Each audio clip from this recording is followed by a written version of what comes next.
तो यहाँ से अपना ओरिजिनल सिलेबस स्टार्ट होता है, ये वाले पोएम से, ठीक है? मतलब मैंने बोला कि पिछला वाला आपके एग्ज़ाम में आ सकता है, लेकिन आज तलक का रिकॉर्ड है कि कभी वो पेपर में नहीं आए हैं। ना बोर्ड के, ना कोई स्कूल के पेपर में। वो जो "तू बुद्धि दे" वाला है, वो खाली प्रेयर है। बराबर कि नहीं है? ये खाली आपको गाने के लिए, समझने के लिए दिया है। और बोलते हैं ना, कोई भी अच्छा काम शुरू करने से पहले प्रार्थना करनी चाहिए। ऐसा मान लो कि ये एक सब्जेक्ट है जो शुरू होने से पहले आपने प्रार्थना किया और अभी आपका सिलेबस का क्या हो रहा है, शुरुआत हो रहा है, ठीक है? तो हर एक स्टैंडर्ड में पहला पोएम मराठी में ये रहता है, संतवाणी, बराबर कि नहीं है? 8th स्टैंडर्ड में वो आखिरी में रहता था, आखिरी में। 9th में फर्स्ट में आता है और 10वीं में भी आपको शुरू में उसको देखने को मिलेगा, राइट है? तर संतवाणी म्हणजे काय? संतवाणी म्हणजे काय? तर संतांनी केलेली काव्यरचना किंवा संतांनी बोललेले वचन, बरोबर की नहीं है? ये जो महाराष्ट्र है, जहाँ पे अपन ये पढ़ रहे हैं, ये संतांची भूमि है। आप सभी को पता है, यहाँ पे बहुत सारे संत होके गए। आप लोगों ने बहुत सारे लोगों के नाम भी सुने रहेंगे।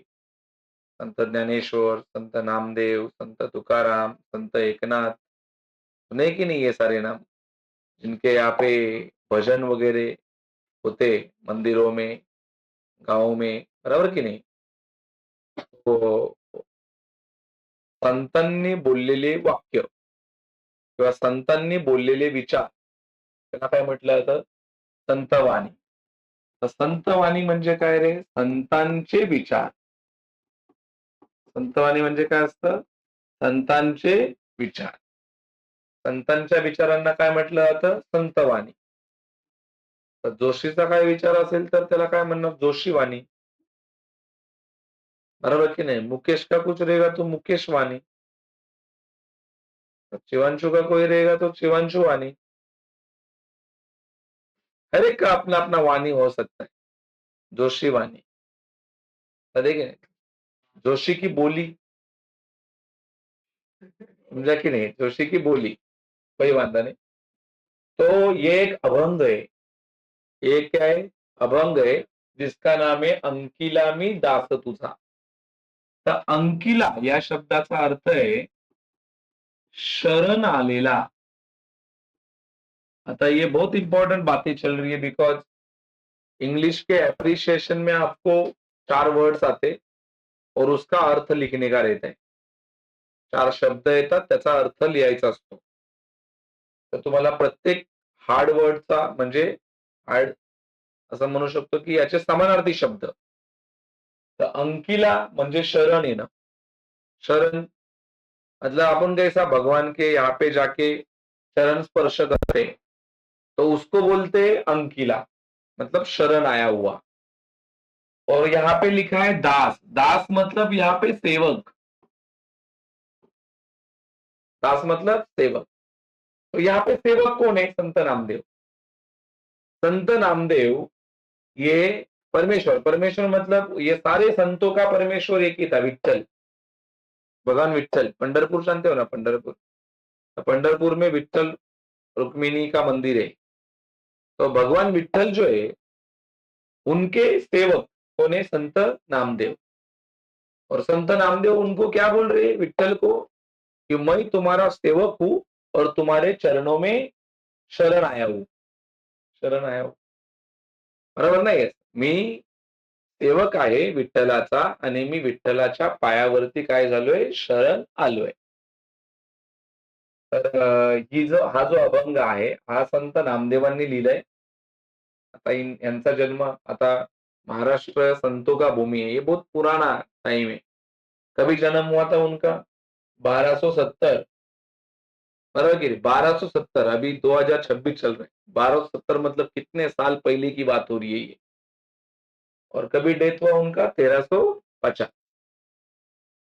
वारकरी संप्रदायातील थोर संत कवी.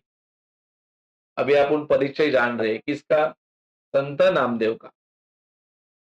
संत नामदेवांची अभंग रचना अतिशय उत्कट असून त्यांच्या अभंगाची भाषा सुबोध आहे. मतलब सिंपल है. जो लोगों को समझे ऐसी है. आगे लिखा है देखो, सरळ, साधी आहे. त्यांनी हिंदीतही रचना केली आहे.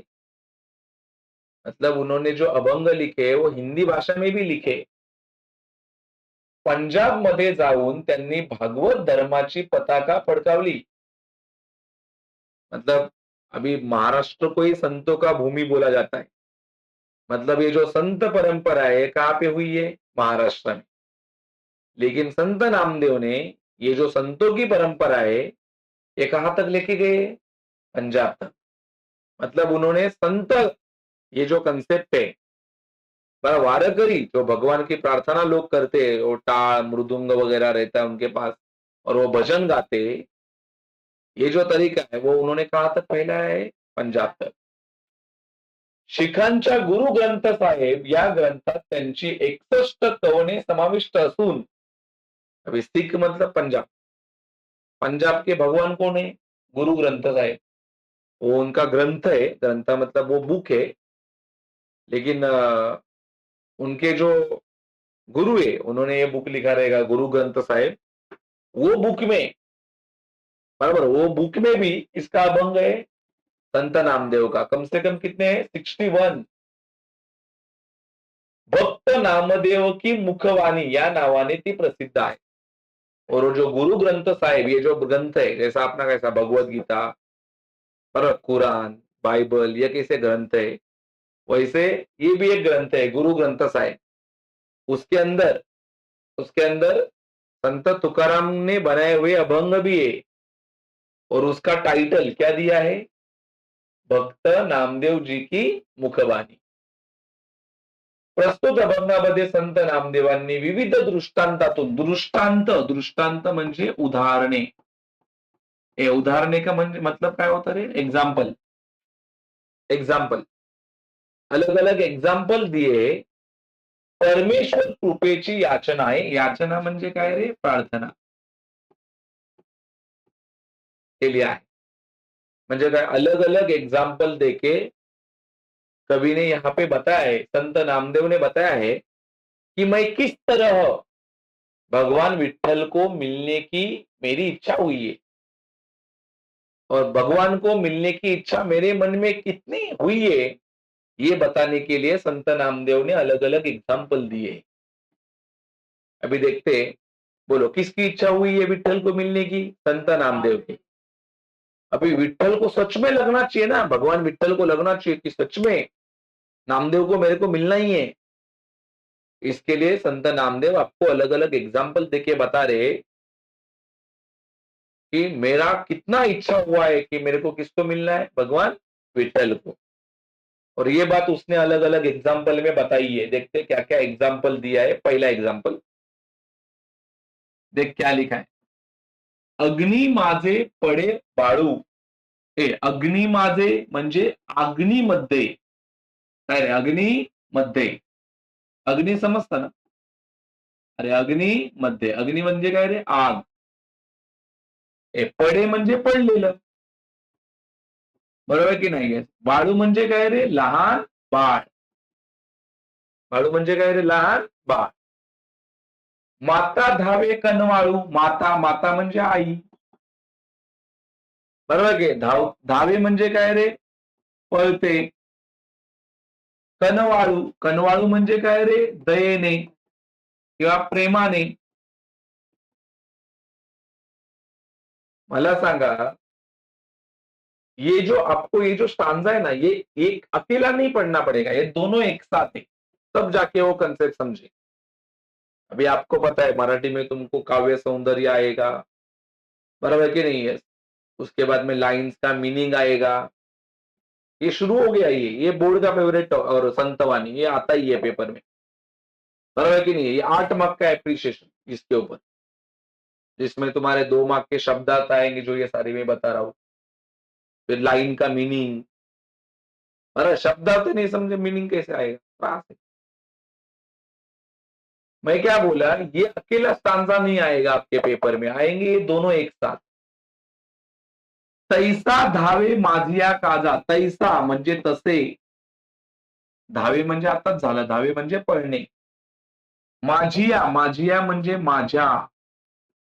काजा, काजा म्हणजे कामासाठी. अंकीला मी दास तुझा. वरती सांगितलं मी. अंकीला मतलब शरण आलेला मी तुझा काय रे सेवक आहे. अभी कवि संत नामदेव चारों लाइन को एक साथ बोलते हैं. क्या बोलते देखो संत नामदेव. जिस तरह आग में गिरे हुए बच्चे को बचाने के लिए उसकी जो माँ है वो भाग के आती है. बोलो कोई अगर किसी माँ का बच्चा आग में गिरा है तो माँ दूर से मजा देखती रहेगी क्या? बराबर कि नहीं? वो क्या करेगी? भाग भाग के आएगी अपने बच्चे को बताने के क्या करने के लिए? बचाने के लिए. तो संत नामदेव महाराज बोल रहे क्या बोल रहे कि जिस तरह आग में गिरे हुए बच्चे को बचाने के लिए उसकी माँ भाग के आती है उसी तरह भगवान विठ्ठल संत नामदेव बोल रहे विठ्ठल को कि उस तरह भगवान विठ्ठल मेरे काम में मदद करने के लिए आप भाग के आओ. फिर भगवान विठ्ठल बोलेगा तेरे काम के लिए मैं क्यों भाग के आऊं. इसके संत नामदेव आगे बोल रहे क्यों भाग के आ. क्योंकि मैं तेरा सेवक हूं और तेरे चरण में मैं क्या हूं शरण आया हूं. बराबर की नहीं वार्ता है. तो मेरे को बताओ भगवान विठ्ठल नामदेव के काम के लिए या नामदेव के काम में मदद करने के लिए भाग के आए ये बताने के लिए संत नामदेव ने एक माँ और उसके बच्चे का उदाहरण दिया है. बराबर की नहीं वार्ता है. क्या बोल रहे संत नामदेव आग में गिरे हुए बच्चे को बचाने के लिए जिस तरह उसकी माँ भाग के आती है उसी तरह भगवान विठ्ठल मेरे काम में मदद करने के लिए तुम भी भाग के आओ क्योंकि मैं तुम्हारा क्या हूं सेवक हूं और तुम्हारे चरण में मैं क्या हूं शरण है. बरोबर की नाही. ज्याप्रमाणे आगीमध्ये पडलेल्या बाळाला वाचवण्यासाठी त्याची आई काय करते धावत येते त्याप्रमाणे परमेश्वरा विठ्ठला माझ्या कामामध्ये मदत करण्यासाठी तू देखील धावत ये. कारण मी तुझा सेवक आहे आणि तुझ्या चरणावरती मी शरण आलो आहे. बरोबर की नहीं बात. ये तो मेरे को बताओ ये एग्जाम्पल है और ये संत नामदेव की मन की बात है. संत नामदेव क्या बोल रहा है मेरे काम में मदद करने के लिए विठ्ठल तू क्या कर भाग के आ क्योंकि मैं तेरा कौन हूं दास मतलब सेवक हूं और मैं तेरे चरण में क्या आया हूं शरण आया हूं. ये बात समझाने के लिए ये संत नामदेव ने क्या दिया है एग्जाम्पल. मालूम पड़ा कि नहीं है. अभी देख अभी ये एग्जाम्पल है देखिए ये पूरे एग्जाम्पल है कहां से ये वाले पूरे एग्जाम्पल तीन ये तीन एग्जाम्पल और ये उनकी मन की बात ये भी एग्जाम्पल ही है. देख क्या बोलते हैं सारे एग्जाम्पल एक साथ. सवेची झेपावे पक्षिणी. सवेची म्हणजे काय रे लगेच. झेपावे म्हणजे झेप घेते. झेप काय रे घेते. कोण झेप घेते बेटा पक्षी. पक्षी तो समजता ना बर्ड. पिल्ली पडतांची धरणी. पिल्ली पिल्ली म्हणजे काय रे पिल्लू. अरे हा की नाही त्या पक्षाचं पिल्लू बर्ड का बच्चा. पडताची म्हणजे जेव्हा जमिनीवर पडतं. कोण पड धरणी धरणी म्हणजे काय रे जमीन. यहाँ पे संत नामदेव क्या बोल रहा है अभी आपको पता है वो जो नेस्ट रहता है ना नेस्ट एकदम छोटा रहता है छोटा नेस्ट रहता है वो बर्ड का और वो बच्चे जैसे उसके बड़े होते हैं ना वो नेस्ट के अंदर वैसे वैसे वो उसके अंदर हरकतें करते रहते. नेस्ट तो इतना सा रहता है रे और उनका हरकतें करते करते क्या होता है एखादा बच्चा नीचे गिर जाता है. और जो उनकी माँ रहती है ना, वो उधर आजू बाजू में ही किधर रहती है, कोई पेड़ पे कोई कुछ खाने को मिल रहा है क्या देखती है अपने बच्चों के लिए। और जैसे उसको मालूम पड़ता है कि मेरा बच्चा क्या हो गया है, जमीन के नीचे गिर गया है, मतलब जमीन पे गिर गया है, नेश तो पेड़ के ऊपर रहेगा। जैसा उसको मालूम पड़ता है कि वो बच्चा उसका जमीन पे गिर गया है, वैसा उसको बचाने के लिए बर्ड क्या होता है, तुरंत वहां पे आता है, जहां पे वो बच्चा क्या हुआ है उसका, गिर गया। ये एग्जाम्पल दे रहा है ये, कि बाबा भगवान विठ्ठल तू मेरे को बचाने के लिए या तो मेरे काम में मदद करने के लिए तू कैसा भाग क्या, ऐसा एग्जाम्पल दे रहा है ना। क्या एग्जाम्पल दिया थे क्या, तवेची झेपावे पक्षीनी, लगेच पक्षी झेप घेतो। अभी पक्षी कहां पे बैठा रहता है, कोई पेड़ के ऊपर, ये उनकी माँ है ना, पक्षी पक्षिणी मतलब उनकी माँ है, बर्ड की माँ है। लगेच झेप घेतो पक्षी, पिली पडतांची धरणी। लगेच पक्षी झेप घेतो जेव्हा पिल्लू पडतं कुठे, जमिनीवर. म्हणजे काय, पक्षाचं पिल्लू जमिनीवर पडल्यावर त्याला वाचवण्यासाठी पक्षी लगेच तिकडे काय करतो, झेप घेतो. समजलं की नाही तुम्हाला? येस. अभी लास्ट में बोलेगा ना वो, क्या संत नामदेव, मेरे को भी बचाने के लिए आ जा. बरोबर की नाही? देखो क्या बोल रहे हैं. भुकेले वत्सरावे, धेनु हुंबरत धावे. आता भुकेले म्हणजे भूक, भूक लगा. वत्सरावे, वत्सरावे म्हणजे वासरू, गाय का बच्चा. गायीच्या वासराला वत्सर हवे असा शब्द वापरलाय. धेनु, धेनु मतलब गाय. धेनु मतलब क्या, गाय. हुंबरत, हुंबरत म्हणजे हंबरणे. हुंबरत म्हणजे काय रे, हंबरणे. तुमको पता है क्या, जो गाय का बच्चा है ना, उसको जब भूख लगता है तो क्या करता है वो, चिल्लाता है. बराबर है कि नहीं है. छोटा जो बच्चा रहता है ना गाय का, अगर गांव में जाओगे तो कभी शाम के टाइम पे इसका आवाज आप सुनोगे. उसको भूख लगता है ना, फिर वो चिल्लाता है, और जब ये उसके माँ को पता चलता है तो वो जब नजदीक आती है ना उसके, मतलब मान लो वो बच्चे को एक जगह पे बांध के रखा है और माँ उसके बाहर है, मतलब मान लो 50-100 मीटर पे है, और उसने सुना कि मेरा बच्चा चिल्ला रहा है, उसको भूख लगा है, तो वो जो गाय ना वो जोर जोर से चिल्लाती है, जोर जोर से चिल्लाती है, और भाग भाग के अपने बच्चे के पास आती है. मतलब वो माँ का अपने बच्चे के प्रति प्रेम है. बाद में संत नामदेव भी ये बोलेंगे ना, इसी अवस्था मेरी भी हुई है. तो जिस तरह अगर पंछी का बच्चा जमीन के ऊपर गिर जाता है, उसको बचाने के लिए उसकी माँ भाग के वहां पे आती है. दूसरा एग्जाम्पल, जिस तरह गाय के बच्चे को भूख लगता है, तब उसको दूध पिलाने के लिए उसकी जो माता है वो भाग भाग के चिल्ला चिल्ला कर वहां पे आती है कि नहीं आती है.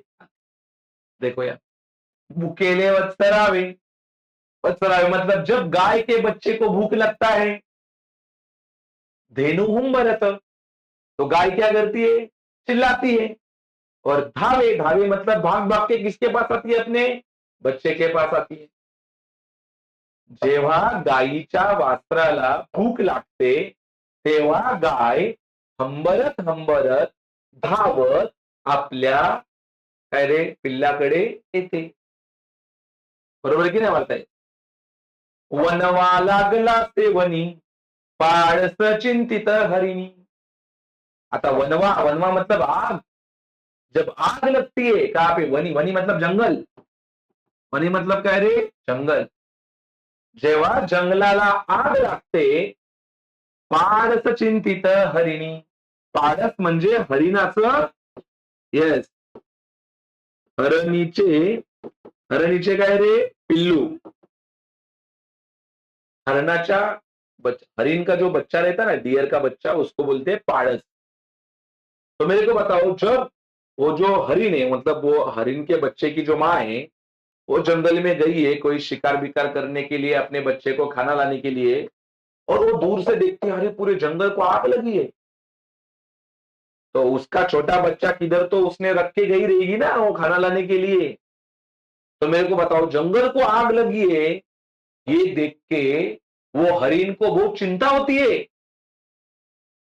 और वो भाग भाग के अपने बच्चे के पास आती है, क्योंकि वो आग से उसको बचाने का है अपने बच्चे को।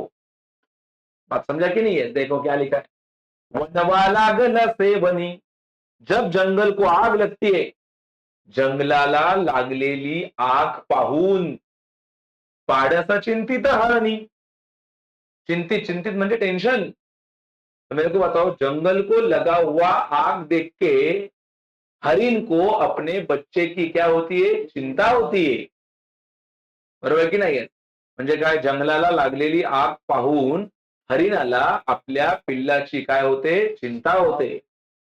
तो क्या करता रहेगा, बरोबर की नाही म्हणता असं? नामा मने मेघा जैसा, देखो सब एग्जाम्पल देके उसने लास्ट में अपनी मन की बात दी। किसने? नामदेव महाराज ने। यहाँ पे बोला नामा मने, अरे नामा मतलब कौन? नामदेव। नामा मने मेघा जैसा, विनवितो चातक तैसा। ये चातक, चातक मतलब ये पंछी है, बर्ड है, बर्ड का नाम ही है चातक। और मेघा, मेघा मतलब बादल, बारिश नहीं, वो क्लाउड्स। वो जो चातक पंछी है ना, चातक पंछी, वो जमीन के ऊपर गिरा हुआ पानी नहीं पीता। चातक पंछी है ना, वो जब आसमान से बारिश गिरता है ना, तब बारिश का बूंद नीचे आ रहा है, तब वो आसमान में ही पानी पीता है वो। ऐसा मतलब डायरेक्ट उसके मुंह में वो पानी गिरता है, तभी वो पानी पीता है। जमीन के ऊपर का पानी वो नहीं पीता। तो मेरे को बताओ, बारिश तो बार बार होती नहीं है, बराबर की नहीं है? वो 4 महीने में ही होएगी, तभी वो पानी पिएगा, बाद में तो पानी पिएगा ही नहीं। संत नामदेव महाराज बन रहे, क्या बोल रहे, कि जिस तरह चातक पंछी वो बादल को देख के प्रार्थना करता है, बादल भाई बारिश आने दे, बारिश आने दे, बहुत प्यास लगा है। संत नामदेव महाराज बोल रहे कि जिस तरह चातक पंछी बादल की प्रार्थना करता है बारिश के लिए, उस तरह मैं भी तुम्हारी प्रार्थना कर रहा हूं, प्रकट हो जा, मुझे आशीर्वाद दे दे। कौन बोल रहे हैं ऐसा? संत नामदेव। और यही बात बताने के लिए उसने एग्जाम्पल दिए कि नहीं, बराबर की नहीं? क्या एग्जाम्पल दिया? देखो क्या क्या शुरू से एग्जाम्पल दिया, देखो, आग में गिरे हुए बच्चे को बचाने के लिए उसकी मां जिस तरह भागती है, उस तरह मेरे काम में मदद करने के लिए भगवान विठल तू भाग के आ, क्योंकि मैं तेरा सेवक हूं और तेरे चरण में मैं शरण आया। आगे, आगे उसने और एग्जाम्पल दिए। क्या एग्जाम्पल दिए? जब पंछी का बच्चा जमीन के ऊपर गिर जाता है, उसको बचाने के लिए उसकी मां तुरंत भाग भाग के वहां पे आती है।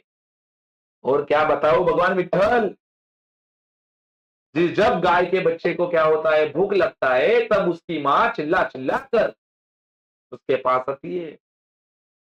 और जब जंगल को आग लगता है, तब अपने बच्चे को बचाने की चिंता में हरिण वो टेंशन में आ जाता है। जिस तरह चातक पंछी पानी के लिए बादल की क्या करता है? प्रार्थना करता है, उसी तरह मैं विठला तुम्हारी क्या कर रहा हूं? प्रार्थना कर रहा हूं। तुम प्रकट हो जाओ और मुझे क्या करो? आशीर्वाद दो। बराबर की नहीं मारता है? मेरे को बताओ। तो यहाँ पे क्या मालूम पड़ता है, ये अपने को बताने का? यहाँ पे मालूम पड़ता है कि भगवान विठल का, सॉरी, संत नामदेव का भगवान विठल के ऊपर कितना प्रेम है। बराबर की नहीं मारता है? क्योंकि वो जिस तरह यहाँ पे बता रहे, भगवान की प्रार्थना कर रहे, यहाँ से मालूम पड़ता है कि संत नामदेव को भगवान विठल को मिलने की बहुत तीव्र इच्छा है। अरे हाँ की नहीं मारता है? इसके लिए वो इतने बोलते हैं ना, इतने दया से, इतना प्रेम से उनकी क्या कर रहे? प्रार्थना कर रहे। अरे हाँ की नहीं मारता है? बोलो, इसमें से कौन सा स्टांजा है वो आपको नहीं समझा? तो ये संत नामदेव का बुक है, सकल संत गाथा खंड पहिला, उसमें श्री नामदेव महाराजांची अभंग गाथा, उसमें से अभंग क्रमांक 1661 ये। कितने अभंग लिखे उन्होंने? ये कितवा नंबर का है? 1661। बराबर की नहीं है? जो इसको छापा किसने है? संपादक प्राध्यापक डॉक्टर ररा गोसावी। ररा गोसावी ये कोई कॉलेज के प्रोफेसर रहेंगे, उन्होंने ये आपके दिए। तब मालूम पड़ा कि नहीं आपको? आग में गिरे हुए बच्चे को बचाने के लिए जैसा उसकी माँ भाग के आती है, उस तरह मेरे काम में मदद करने के लिए भगवान विठ्ठल तुम भी भाग के आओ। ऐसा कौन बोल रहा है? संत नामदेव बोल रहे। फिर अलग अलग एग्जाम्पल दिए यहाँ पे, बराबर कि नहीं? जब बर्ड का बच्चा नीचे गिरता है तब उसको बचाने के लिए उसकी माता भाग के आती है। जब गाय के बच्चे को भूख लगता है तब उसको दूध पिलाने उसकी माता भाग के आती है। जंगल को जब आग लगता है तब हरिण को बहुत टेंशन होता है अपने बच्चे के बारे में। तो ऐसा ही मेरी भी माता कौन है? भगवान विठ्ठल है। ऐसा संत नामदेव बोल रहा है। मेरे लिए भगवान विठ्ठल तुम भाग के आओ, बराबर कि नहीं? और मैं तुम्हारी ऐसी प्रार्थना कर रहा हूं जैसे कौन प्रार्थना करता है? चातक पंछी। किसकी प्रार्थना करता है? मेघा। मेघा है ना, मेघा। विनवितो चातक तैसा, नामा मने मेघा जैसा। नामा मने, नामदेव महाराज बोल रहे कि जिस तरह मेघा, मेघा मतलब बादल की प्रार्थना करता है कौन? चातक पंछी। उस तरह मैं भी प्रार्थना कर रहा हूं, प्रकट हो जाओ, मेरे को आशीर्वाद दो, बराबर की नहीं वार्ता है? मेरे काम में मदद करो, सही है कि नहीं? तो मेरे को बताओ, होमवर्क में आपको क्या करना है वो समझाता हूं। ये देख, ये पूरा मीनिंग लिख के दिया है मैंने, देखो 1 2, ये पूरा तुम्हारे पोएम का भावार्थ है। जो मैंने अभी समझा ये पूरा मराठी में भावार्थ है। तो ये आपको भावार्थ लिखना है, और तू बुद्धि दे वाला भी अपना कंसेप्ट हो गया, उसका भी भावार्थ आपको लिखना है। मैंने ग्रुप में पीडीएफ भेजा है, मालूम पड़ा कि नहीं है? ये आपका होमवर्क का काम है। और 2 बार 3 बार 4 बार आपको भावार्थ पढ़ना है, तब जाके आपको पोएम अच्छे से क्या होगा समझ में आएगा। वैसे तो अभी आया ही रहेगा, लेकिन फिर भी 3-4 बार पढ़ोगे तो आपको बेस्ट और परफेक्ट वे से समझ में आ जाएगा। ठीक है वार्ता? Thank you.